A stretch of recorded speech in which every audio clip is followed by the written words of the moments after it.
영국의 한 젊은이가 챗GPT를 이용해서 1년 동안 공짜 햄버거를 먹은 사연이 이제 알려졌습니다. 게이지라고 하는 청년인데요. 챗GPT를 이용해서 유명 패스트푸드 점에 무료 식사를 1년간 했는데, 그 방법이 이제 인터넷으로 소개가 됐는데요. 다른 사람이 이제 그 패스트푸드점에서 음식을 먹고 버린 영수증을 모아가지고 그 영수증에 있는 이제 매장 번호 있잖아요. 그 번호에다가 챗GPT한테 이제 악성 글을 쓰라 해가지고 글을 거기다 올리게 되면 그 악성 글을 쓴 것을 지우는 조건으로 4장의 쿠폰을 준다고 합니다. 그래서 9개월 동안 약 100장 이상을 받았고요. 결국은 이제 이것을 자기가 인터넷 방송하게 되면서 꼬리가 잡히게 됐고, 그 패스트푸드점에서는 이제 이걸 이렇게 해서는 안 되겠다 하고 이제 이렇게 공짜로 햄버거를 먹는 그런 것을 모니터링해서 다시는 이런 일이 없도록 하겠다 했습니다. 세상은요, 공짜를 극도로 싫어라 한다는 겁니다. 그런데 여러분, 구원은 공짜인 것을 아세요? 구원에 대해서 성경은 이렇게 말씀하고 있네요. 에베소서 2장 8절 9절에 너희는 그 은혜에 의하여 믿음으로 말미암아 구원을 받았으니 이것은 너희에게서 난 것이 아니요 하나님의 선물이라. 행위에서 난 것이 아니니 이는 누구든지 자랑하지 못하게 함이라 말씀하십니다. 우리가 구원받은 것은 우리가 구원받기 위해서 뭘 행동으로 한 것이 아무것도 없다는 겁니다. 오직 예수님이 나의 그리스도이심을 마음으로 믿은 것입니다. 그리고 입술로 시인한 겁니다. 주는 그리스도시요 살아계신 하나님의 아들이십니다라는 이 고백을 통해서 나는 하나님의 자녀가 되는 권세를 얻게 됐습니다. 자, 오늘 본문에 주님이 십자가에서 다 이루었다 말씀하시는데 사실은 구원을 완성하신 것이죠. 나를 위해서 십자가에서 구원을 완성해 주셨다고 하는 그 사실을 믿는 믿음으로 내가 구원받았다는 겁니다. 이것을 통해서 내가 하나님의 자녀가 되고 하나님을 아빠, 아버지라 부르는 겁니다. 그리고 나는 하나님의 나라의 상속자가 되었습니다. 그러니까 놀랍고 감사하고 기쁜 것이죠. 예수님을 나의 왕으로 받아들이는 모든 사람은 오늘 주님이 십자가에서 이루신 사명을 믿는 거죠. 여러분, 세상의 왕은 화려합니다. 옷도 화려하고 왕관도 그렇습니다. 그리고 수많은 사람들에게 십사여서 존경과 사랑을 받습니다. 그리고 왕을 호위하는 병사들은 또 어떻습니까? 그들의 힘과 능력, 그것을 가지고 왕을 떠받들고 왕이 진짜 머리카락 하나라도 다치지 아니하도록 철저하게 보호합니다.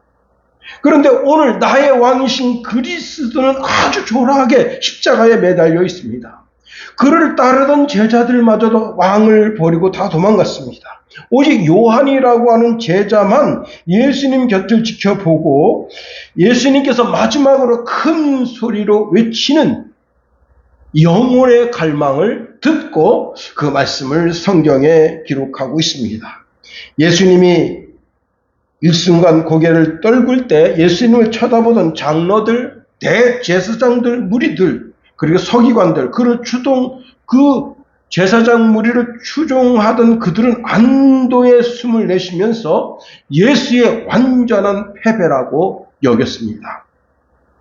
그러는 가운데 로마 병사가 긴 창으로 옆구리를 찌르니까 피부를 찌르고 그리고 이제 늑강근을 찌르고 더 나아가 그 긴 창이 횡격막을 지나서 오른쪽 폐를 관통하고 심장을 찔러서 심장에 고여있는 피와 혈청을 마지막 피 한 방울까지라도 그 창끝을 통해서 다 흘러내리게 하고 오른쪽 간염마저도 파괴되었다 하는 겁니다. 이것은 왕이신 그리스도 예수의 완전한 패배로 보였지만 하나님께서 보시기에는 이것이야말로 완전한 승리가 되게 하셨다 하는 겁니다. 오늘 본문은 예수님이 우리의 왕 되심과 하나님의 아들 되심을 정면으로 보여주고 있습니다. 본문의 마지막에 주님께서 마지막 외침 다 이루었다 하시는 말씀과 함께 성수의 휘장이 찢어지고, 그리고 오늘 본문에는 기록되어져 있지 않지만은 그 다음 구절이 무엇인가 하면 백부장의 고백이 있습니다. 이는 참으로 하나님의 아들이었도다 라는 고백입니다. 우리가 이러한 배경 속에서 오늘 본문에 있는 말씀을 통해서 세 가지를 한번 살펴봅니다. 첫 번째, 주님은 큰 소리로 외치며 숨을 거두셨습니다. 50절에 이렇게 말씀하고 있습니다. 예수께서 다시 크게 소리를 지르시고 영원히 떠나가시니라. 십자가형이라고 하는 것은 인간적으로 상상할 수 없는 가장 잔인한 사형 방식이라는 겁니다. 예수님은 이미 빌라도의 관정에서 온몸이 상하고 머리가 상한 상태로 골고다 언덕을 오르시는데, 골고다 언덕 거기에서 이제 녹슨 못으로 손목과 발목을 관통해서 십자가에 매달리셨습니다. 그리고 이제 힘이 빠져가죠. 자기 몸무게에 의해서 이 폐가 짓눌려지게 되면서 점점 숨을 쉬기가 어려워지는 거예요. 그래서 숨을 이렇게 이제 숨을 내쉬게 되는 겁니다. 대부분의 사형수들은 힘이 다 빠져서 마지막 순간에 그 숨 쏘는 소리와 쉬는 소리도 들리지 않게 그렇게 숨이 멎는다 하는 겁니다. 그런데 예수님은 그 마지막이 달랐다는 거예요. 오늘 본문에 보니까 다시 크게 소리 지르시고 라고 말씀하고 있습니다. 자, 이 소리를 요한은 그의 복음서인 요한복음에 자세하게 기록하고 있는데, 요한복음 19장 30절에 예수께서 신 포도주를 받으신 후에 이르시되 다 이루었다 하시고 머리를 숙이니 영원히 떠나가시니라 말씀했습니다. 제가 전제에 말씀드렸지만 예수님의 그 골고다 언덕의 마지막 모습을 지켜본 제자는 요한뿐이라는 겁니다. 그래서 요한은 예수님이 그 십자가상에서 뭐라고 말씀하셨는지를 정확하게 들은 겁니다. 예수님은 우리를 위해서 당신의 목숨을 주셨다. 요한복음 10장 11절에 보니까 나는 선한 목자라 선한 목자는 양들을 위하여 목숨을 버리거니와 말씀하셨고, 요한복음 15장 13절에 보니까 사람이 친구를 위하여 자기 목숨을 버리면 이보다 더 큰 사랑이 없나니 말씀하고 있습니다. 여러분, 성도의 삶이 뭡니까? 바울은 성도의 삶이란 나를 위해서 자기 목숨을 버리신 하나님의 아들이신 그 예수를 믿는 믿음 안에서 사는 것이라 말씀하고 있습니다.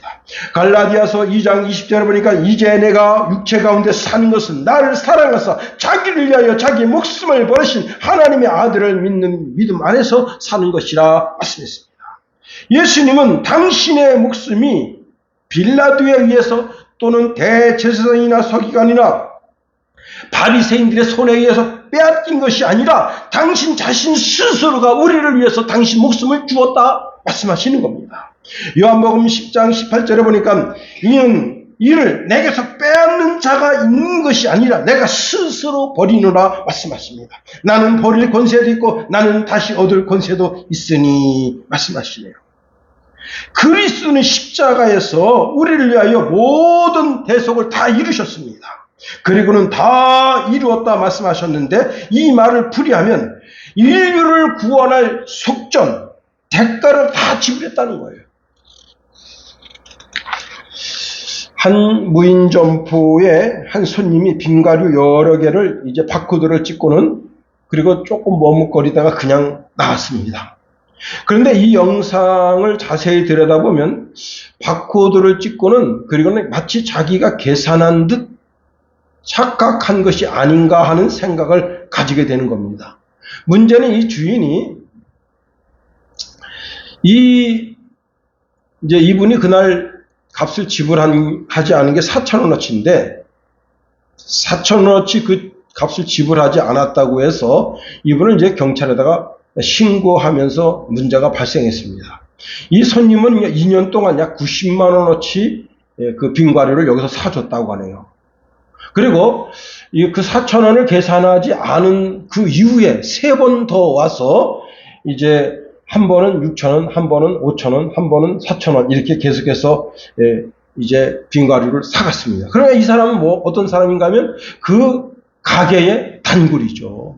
아니 2년 동안 90만 원어치 빙과류를 사줬으면 빙과류 전문점이니까 이 사람은 그 단골이죠, 단골. 그러니까 4,000원은 그 사람 4,000원이 지불을 하지 않은 걸 알았다면 그 사람한테 당신 그 4,000원 지불하시오. 이렇게 하고 단순하게 끝나면 되는데, 이거 경찰에다가 신고를 해서 경찰이 이제 그 집을 방문하고, 그 사람에게 이제 당신 그 4,000원 지불하지 않아서 지금 경찰서에 고소됐다, 고발됐다.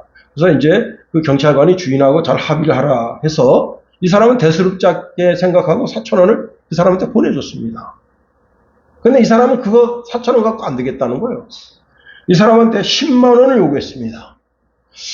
결국은 이제 이것이 법원으로 가서 판사의 판결을 받게 되는데 판사는 4,000원 돌려주고 혐의 없음으로 종결해버렸습니다. 결국은 이 주인은 아주 좋은 고객 한 명을 잃은 겁니다.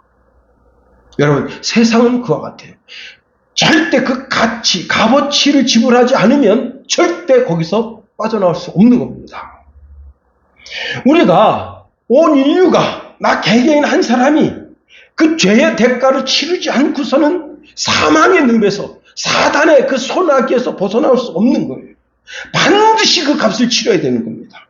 그런데 그 죄의 값을 예수님께서 다 치르신 거예요. 선언하셨어요. 다 이루었다. 큰 소리로 모든 사람이 들을 수 있도록 큰 소리로 선언하셨습니다. 다 이루었다.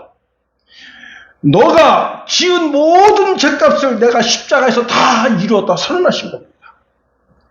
로마서 3장 23절에 보니까 모든 사람이 죄를 범하였으며 하나님의 영광에 이르지 못하더니 라고 말씀하고 있습니다. 그래요. 온 인류는 다 죄를 졌어요. 그래서 두 갈래 길로 가는 거예요. 자기 죄의 짐을 지고 사망의 길로 계속해서 가는 사람이 있는가 하면 예수 그리스도를 구주로 믿음으로 말미암아 그 사망의 짐을 벗고 예수님의 십자가에서 모든 죄악의 짐을 다 해결해 주신 것을 믿고 그 믿음으로 구원의 길, 영생의 길을 가는 거예요. 우리는 그 영생의 길을 가는 자들로 오늘 주의 전에 나와 영광과 찬송과 존귀를 주님께 올려드리는 겁니다. 두 번째로 오늘 본문에 보니까 성전의 휘장이 찢겨졌습니다. 51절 우리 한번 다 같이 한번 읽어봅니다. 51절 시작. 이에 성소 휘장이 위로부터 아래까지 들이대고 땅이 진동하며 바위가 터지고 여기 성전에는 두 개의 휘장이 있는데 성소가 있으면 그 성소 출입문이죠. 출입문.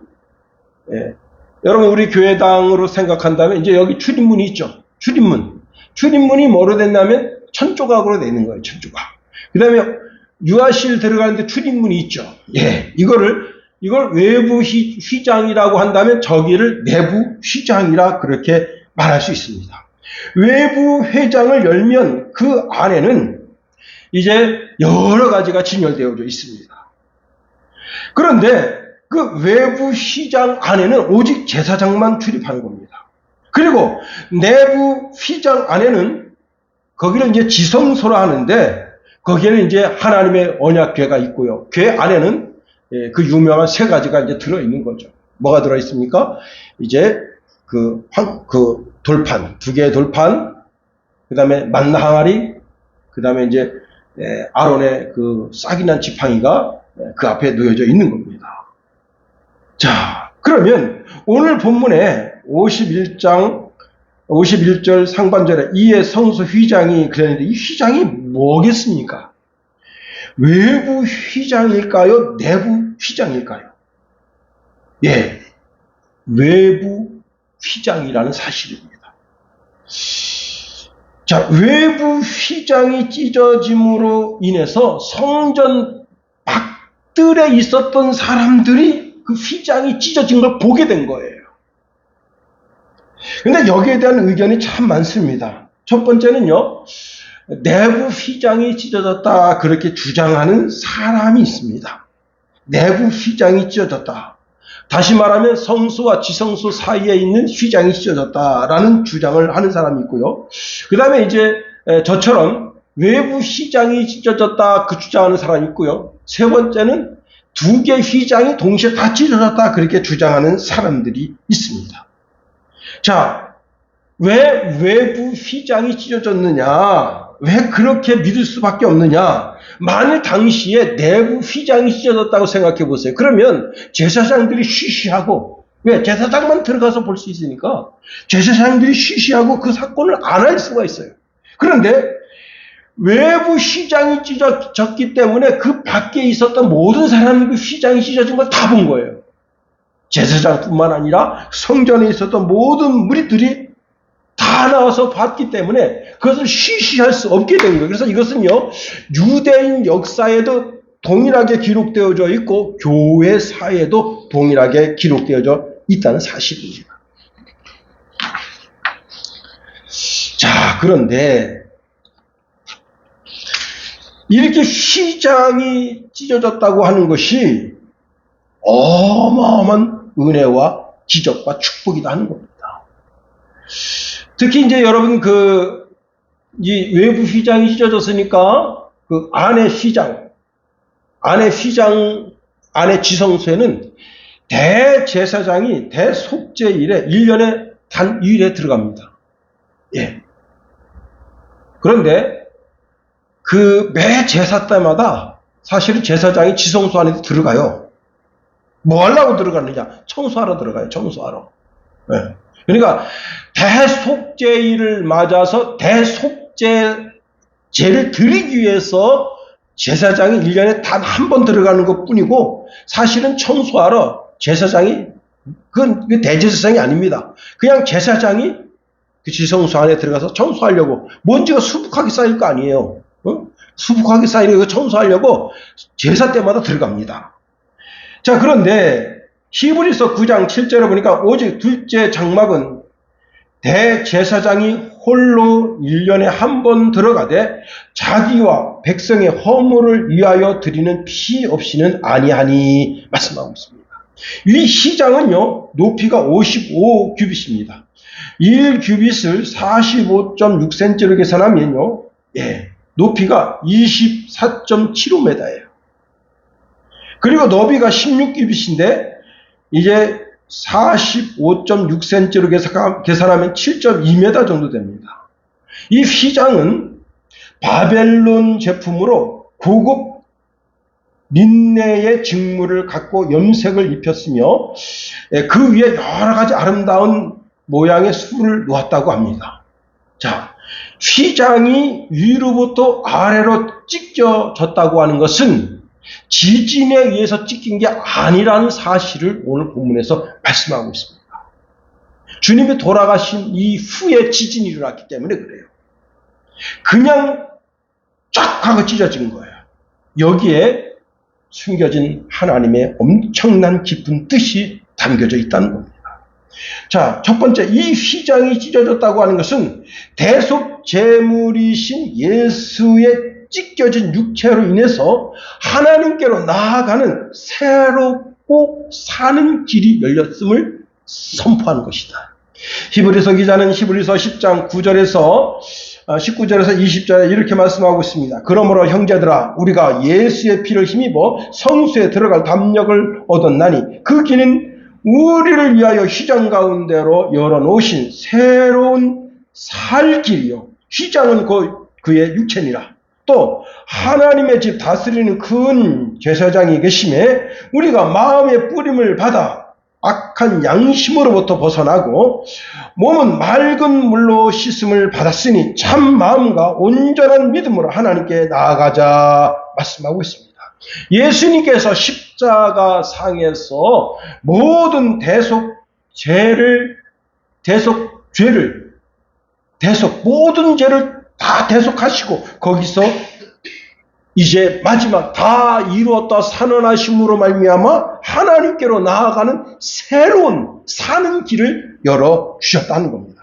두 번째로 이 휘장이 찢겨졌다고 하는 것은 이제 혈통적인 선민의 울타리가 무너지고 옛 언약에 감추어져 있었던 구속의 신비가 벗겨져서 온전한 구속이 이루어지게 되었다고 하는 사실을 말씀하고 있습니다. 구약의 율법은 그림자와 같은 거예요. 그림자. 무엇의 그림자? 그림자가 있다고 하는 것은 본체가 있다. 그 본체가 뭐냐? 바로 예수입니다. 예수가 본체다. 구약 성경은 예수의 그림자와 같다 하는 겁니다. 자, 그런데 제사장들은 매년마다 똑같은 제사를 번복해서 드립니다. 그런데도 그 제사를 통해서 하나님께 나오는 사람들을 온전하게 할 수가 없는 거예요. 그래서 계속해서 제사를 드려야 되는 거예요. 1년에 한 번씩 대속제일에 계속해서 양을 잡아야 되는 거예요. 황소를 잡아야 되는 거예요. 염소를 잡아야 되는 거예요. 잡아서 그걸 자꾸 하나님 앞에 드려야 되는 거예요. 왜? 그 제사로는 온전하게 백성의 죄를 사할 수 없어. 뿐만 아니라 그 드리는 그 대제사장, 대속제일에 그 제사를 드리는 그 대제사장도 불안한 사람이야. 왜? 죄성이 그 속에 있는 사람이야. 그래서 자기 죄를 위해서 먼저 하나님 앞에 속죄제를 드리고 그리고 대속제 제사를 드려야 되는 거예요. 그러니까 이 땅에 있는 대제사장이 드리는 대속제는 불안해. 그래서 매년마다 드리는 거예요. 매년마다. 그런데 예수님께서는 단 한 번에 예수님 자신이 의롭고 거룩하고 흠도 점도 티도 없는 분이어서 단 한 번에 자기 자신의 피로 희생자를 드림으로 말미암아 우리를 온전하게 거룩하게 의롭게 하실 수 있게 된 겁니다. 히브리 기자는 이 말씀을 놀랍게 히브리서 10장 5절에 이렇게 말씀하고 있습니다. 주께서 세상에 임하실 때 이르시되 하나님이 제사와 예물을 원하지 아니하시고 오직 나를 위하여 한 몸을 예비하셨도다. 그 한 몸이 뭐예요? 예수입니다. 천천만만의 양을 잡는 것을 하나님이 역겨워하신다고 이사야 선지자를 통해서 말씀하셨어요. 더 이상 양 잡아 죽이지 말아라 이거야. 그렇게 양을 잡아 죽이는 것은 살인죄와 똑같다 말씀하셨어요. 그렇습니다. 천천만만의 양을 잡은들 안 된다는 거예요. 이제 하나님께서 더 이상 번제와 속죄제물을 원하지 아니하신다. 예수님이 이렇게 말씀하십니다. 하나님이여 보옵소서 두루마리 책에 나를 가리켜 기록된 것 같이 하나님의 뜻을 행하러 왔나이다. 히브리서 10장 8절 10절에 보니까 위에서 말씀하시기를 주께서는 제사와 예물과 번제와 속죄제를 원하지도 아니하시고 기뻐하지도 아니하신다고 하셨고 이는 다 율법을 따라 드리는 것이라. 그 후에 말씀하시기를 보시옵소서 내가 하나님의 뜻을 행하러 왔나이다 하셨으니 그 첫째 것을 폐하심은 둘째 것을 세우려 하심이라. 이 뜻을 따라 예수 그리스도의 몸을 단번에 들으심으로 말미암아 우리가 거룩함을 얻었노라. 히브리서 10장 16절 17절에 보니까 주께서 이르시되 그날 후로는 그들과 맺을 언약이 이것이라 하시고 내 법을 그들의 마음에 두고 그들의 생각에 기록하리라 하신 후에 또 그들의 죄와 그들의 불법을 내가 다시 기억하지 아니하리라 하셨으니 이것들을 사하셨은즉 다시 죄를 위하여 제사 드릴 것이 없느니라. 여러분 예수님께서 단 한 번으로 하늘 지성소에 예수님 자신이 영원한 대제사장이 되셔서 그 자기 자신의 피로 하늘 지성소에 피를 뿌림으로 말미암아 다시는 제사를 드릴 필요가 없다는 거예요. 여러분 이 예수님의 십자가에서 다 이루었다 선언하신 이 선언이 영원토록 유효하다는 사실을 알아야 됩니다. 그 사실을 믿지 못하면 어떻게 되는 거예요? 우리가 예루살렘에 가서 대속제일 때마다 예루살렘에 가서 그 6월절 어린 양을 잡아서 계속해서 번제를 드려야 되는 거예요. 그러나 더 이상 우리는 6월절 어린 양을 잡지 않습니다. 황소도 염소도 비둘기도 잡지 않습니다. 왜냐? 예수 그리스도가 단 한 번으로 말미암아 십자가에서 이루신 이 속죄를 단 한 번에 영원히 이루셨기 때문입니다.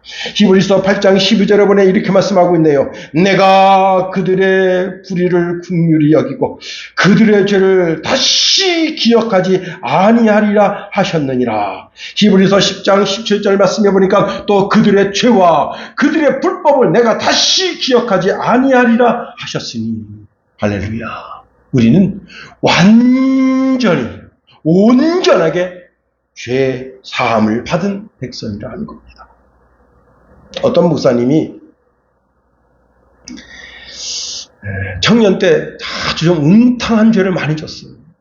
청년의 정욕을 이기지 못해가지고 그냥 그 매운 불에 그렇게 많이 갔어요.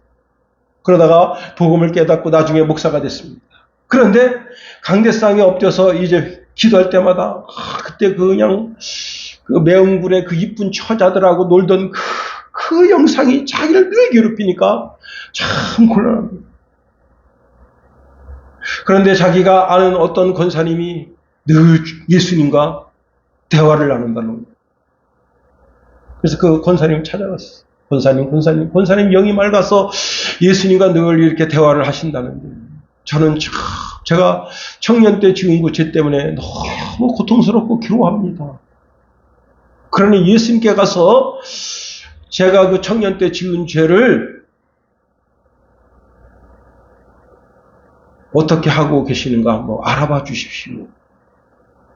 그런 얘기 권사님이 이제 알았다 하고 그날 저녁에 철야기도 하면서 그 목사님에 대해서 물었다는 거예요.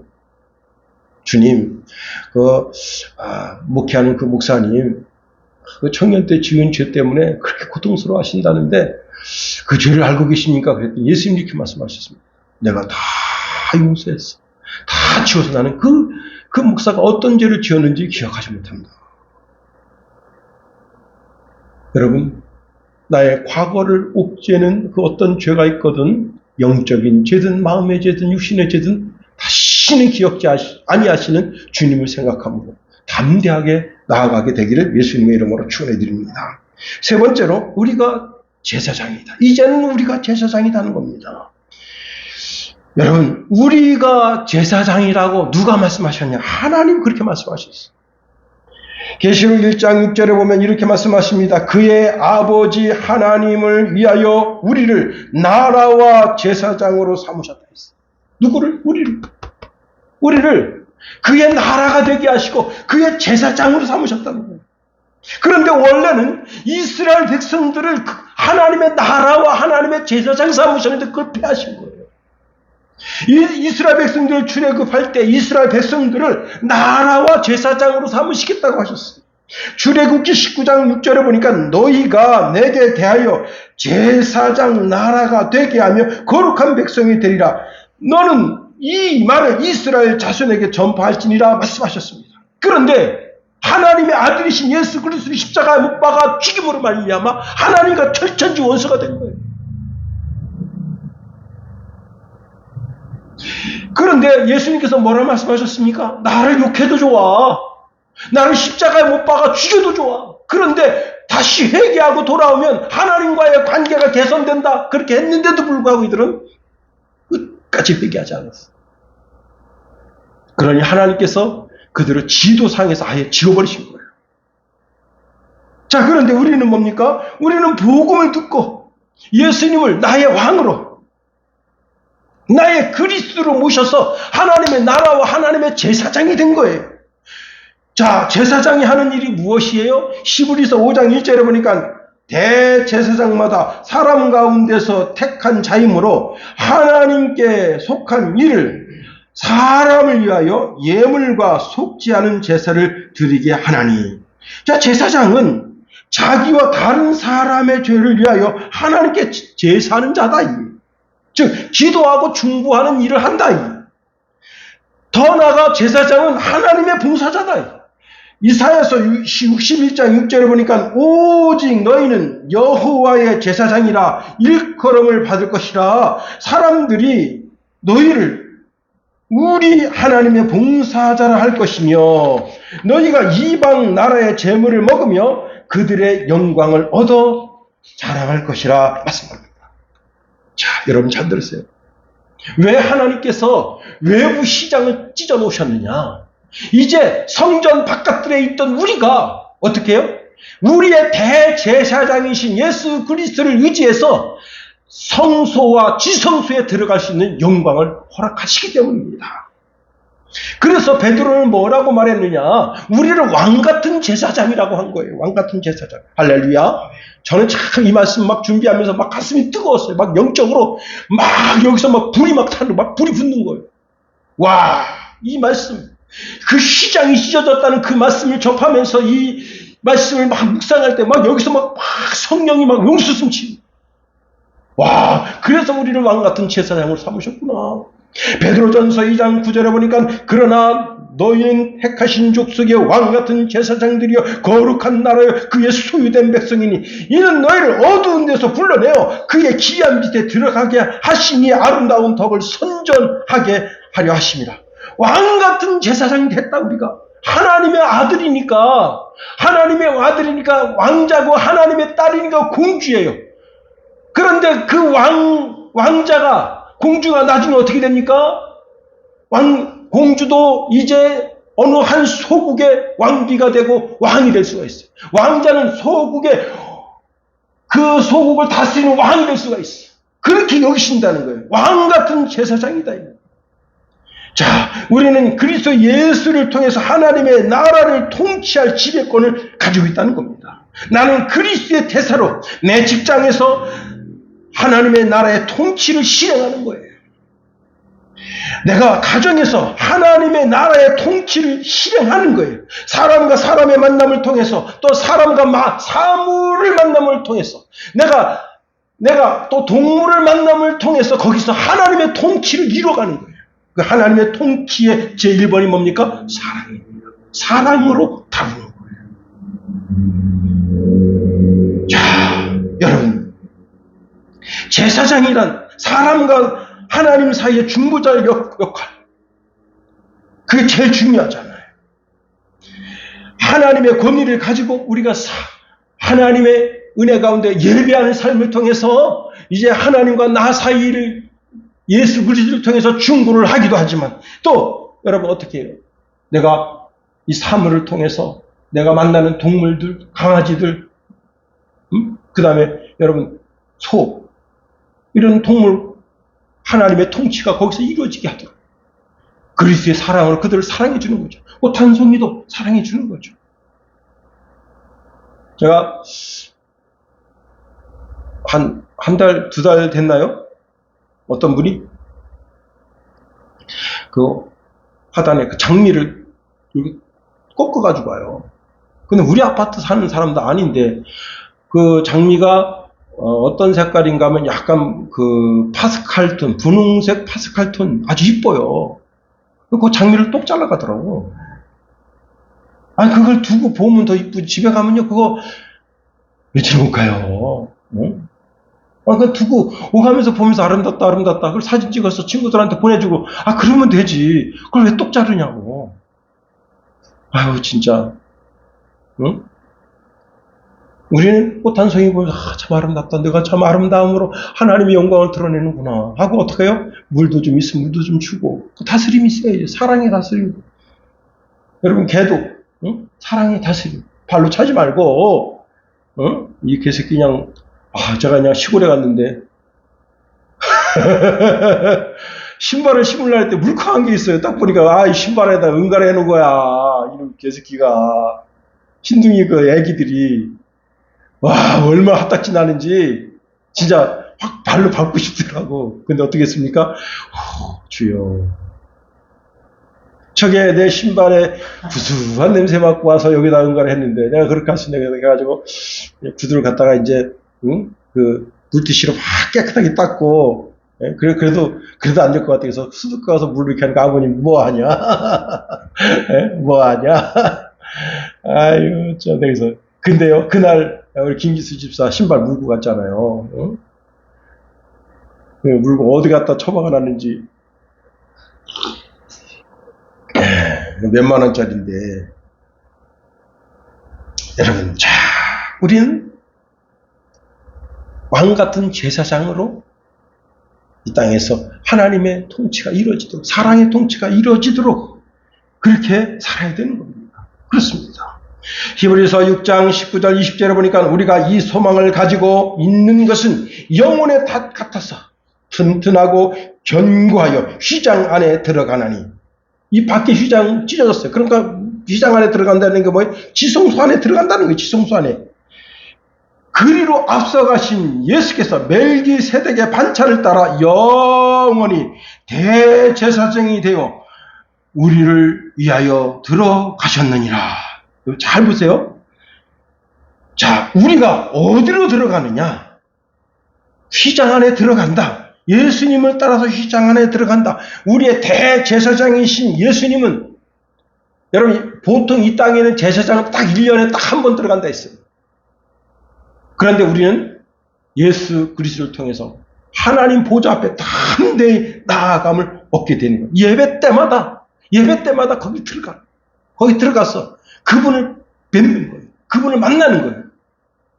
지성소 안에 무엇이 있습니까? 하나님의 교회가 있고, 그리고 언약의 말씀이 있고, 기적을 일으킨 아론의 쌍난 지팡이가, 이스라엘 백성들을 광야 40년 동안 먹인 만나 항아리가 있고, 다 이게 영적으로 보면 영의 양식과 굉장히 깊은 관계가 있는 겁니다. 자, 우리는 더 이상 동물의 피를 의지해서, 유대인 제사장을 의지해서 성막을 기웃기웃거리는 이방인이 아니라는 겁니다. 이제 본 자손은 성전 밖에서 슬피 울며 통곡하지만, 우리는 성전 안에 계신 예수님, 우리 예수님을 통해서, 대제사장이신 예수님을 통해서 성전 안에 지성소에 계신 하나님을 배우고 예배하고 경배하는 제사장들이다. 이제 말씀을 맺습니다. 예수님께서 큰 소리로 외치셨습니다. 다 이루었다. 다 이루었다. 모든 죄, 과거의 모든 죄, 현재의 지은 죄, 미래의 모든 죄에 대한 죄값을 다 지불했다 선언하셨습니다. 그리고 이 성전의 휘장이 찢어짐으로 말미암아 이방인이었던 우리, 그 성전 안에서 무슨 일이 일어난지도 모르고 기웃기웃했던 우리를 하나님의 자녀 삼으시고 왕같은 거룩한 제사장 삼으셔서 지성소 안으로 끌고 들어가 하나님의 영광을 배우게 하는 거룩한 주의 백성 삼았어요. 이 한 주간도 멋진 하나님의 자녀로 여러분의 삶을 통해서 대제사장 예수 그리스도를 쫓아 사랑이 흘러가는 통치가 이루어지는 저와 여러분이 되기를 예수님의 이름으로 축원해 드립니다. 기도하겠습니다.